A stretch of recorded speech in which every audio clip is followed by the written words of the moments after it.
Bank loan देण्यापूर्वी फक्त तुमचे इन्कम बघत नाही तर भविष्यात या लोन मधनं बँकेला किती रिस्क आहे हेही चेक करते. जर तुम्हालाही वाटत असेल सॅलरी चांगली आहे तर लोन नक्कीच मिळेल, तर इथेच तुम्ही बँकेचा एक महत्वाचा कन्सेप्ट मिस करत आहात. बँक तुमची इन्कम बघून लोन देत नाही तर ते भविष्यात या लोन मध्ये बँकेला काही रिस्क आहे का हेही चेक करते आणि यालाच म्हणतात ECL, एक्सपेक्टेड क्रेडिट लॉस. सोप्या भाषेत सांगतो, बँक लोन देण्यापूर्वी स्वतःला 2 प्रश्न विचारते.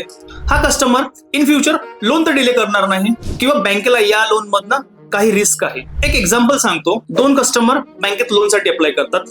दोघांची सॅलरी पण सेम आहे, पण एका कस्टमरचं सिबिल स्कोर चांगला आहे, कधीच EMI डिले करत नाही आणि क्रेडिट हिस्ट्री पण क्लीन आहे. तिथेच दुसरा कस्टमर EMI डिले करतो, क्रेडिट कार्ड आउटस्टँडिंग आहे आणि पेमेंट हिस्ट्री पण चांगली नाही. तर तुमच्या मते बँक कोणाला कमी रिस्की समजेल? अर्थातच ज्याची फायनान्शियल ट्रॅक रेकॉर्ड क्लीन आहे, क्लिअर आहे. म्हणूनच बँक फक्त तुमची आजची इन्कम बघत नाही, फ्युचरमध्ये हे लोन NPA तर होऊ शकत नाही हेही चेक करते आणि यालाच बँकिंग भाषेत म्हणतात ECL, एक्सपेक्टेड क्रेडिट लॉस.